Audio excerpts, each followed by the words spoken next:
সকালবেলায় ভিডিওতে অবশ্যই দেখেছিলেন আমাকে বাজারে যেতে। তো বাজার হয়ে যখন এসেছিলাম তো তখন আমি সর্ষে শাকটা নিয়ে এসেছিলাম। এত আমি ফেসবুকে সবার সর্ষে ক্ষেতের ফটো দেখছি, তো আমার দেখে সর্ষে ক্ষেতের ফটো থেকে আমার সর্ষের শাকের প্রতি এত লোভ লাগছিল যে কি বলবো, বোঝাতে পারছিলাম না। আজকে যখন বাজারে শাক কিনতে গিয়ে সর্ষের শাক আর সর্ষে ফুল দেখেছি, আমার তো আনন্দে চোখ দুটো চক্ষু মানে কি বলবো আর কি। তবুও 3 আঁটি নিয়ে এসেছি 15 টাকা দিয়ে। সর্ষে ফুলগুলো বড়া করবো আর সর্ষে শাক করবো। আর এদিকে নিয়ে এসেছি টক ভেন্ডি, যেটা চাটনি খেতে আমার ভীষণ ভালো লাগে। আর শিমের দানাগুলো নিয়ে এসেছি। এটা আজকে করব না, এটা কালকে করা হবে। আর টক ভেন্ডিটা আজকে করব, এটা চাটনিটা অনেকটাই থাকবে। আর এখানে আছে খেসারি শাক। আমার এই শীতকালটা ভালো লাগে এত শাক আর সবজির জন্য। শাকগুলো এত ফ্রেশ, মানে কি বলবো, যেটা গরমকালে বা বর্ষাকালে এত পোকা হয়, এত নোংরা হয়, এত ধুতে হয়, তো সেই জায়গায় এত পরিষ্কার।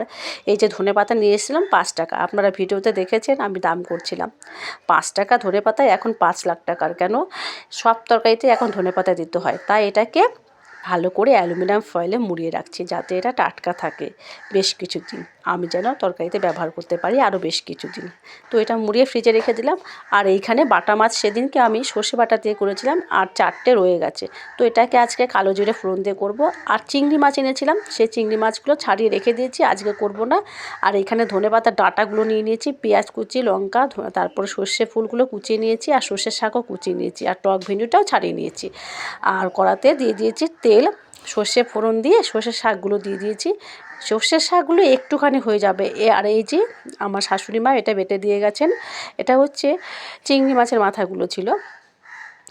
চিংড়ি মাছটা যেহেতু কালকে করবো, মাথাগুলো আজকে পকোড়া করে দেবো। ছোটো ছেলে ভীষণ ভালোবাসে এটা পকোড়া খেতে, তো এটা একটুখানি সমস্ত এতগুলো সবজি পড়বে তো ডাঁটা পড়ছে, ওই জন্য একটু ঝাল করে দিচ্ছি। আর এই যে দেখুন, আজকে আমার তরকারিগুলো একটুখানি হয়ে যাবে সবগুলোই। সেটা হচ্ছে টক ভেন্ডিটা দেখুন কতটুকু হয়ে গেল, আর সর্ষের শাকটা কতটা ছিল একটুখানি হয়ে গেছে। আর এদিকে সর্ষে ফুলগুলো মাখিয়ে নিয়েছিলাম, সেটাও একটুখানি হয়ে গেছে। আর এইখানে টক ভেন্ডিটা অনেকটাই কমে গেছে, আর একটা জেলি টাইপের হয়ে গেছে, আমার বেশ ভালো লাগে একটু টক টক। আর তেলটা একটু বেশি আছে, এখানে সর্ষে ফুলের পকোড়া করে নিচ্ছি, আর হচ্ছে চিংড়ি মাছের মাথা যে পকোড়া সেগুলো একটু করে নিচ্ছি কটা। আর বাকি কটা গরম ভাতের সাথে খাওয়া হবে। এটা ছেলেরা একটু সকালে খাচ্ছিল, তাই ওদেরকে একটু ভেজে দিচ্ছিলাম। 3টে দিয়েছি আর ওটা 4টে দিয়েছি। তো একটা সর্ষে ফুল হলুদ, আর এটা একটু কালচে কালচে, কারণ চিংড়ি মাছের মাথাগুলো একটু কালচে কালচে হয়, ওই জন্য যতই পরিষ্কার করে ধুয়ে নিক না কেন তাও হবে। আর এদিকে আমি হালকা করে মাছটা ভেজে নিয়েছি, কেননা কালো জিরে কাঁচা লঙ্কা ফোড়ন দিয়ে পাতলা ঝোল করব একটু ধনেপাতা দিয়ে, তো ওই জন্য ঝালটা কম দিয়ে হবে।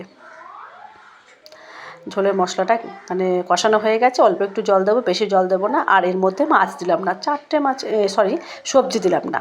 4টে মাছ আর কি সবজি দেবো বলুন। তো মাছগুলো দিয়ে দিচ্ছি, ঝোলটা ফুটে গেছে ভালোভাবে। মাছগুলোকে একটু ঝোলের সাথে ফুটিয়ে নেব।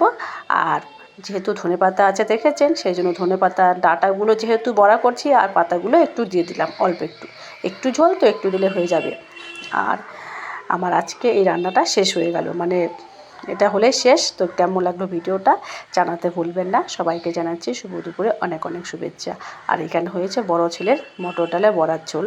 তো প্রত্যেকটা আইটেম কেমন লাগলো আপনাদেরকে জানাতে ভুলবেন না। আর এটা হচ্ছে লাউয়ের খোসা ভাজা, আলু দিয়ে শাক ভাজা, আর টক ভেন্ডি। টাটা।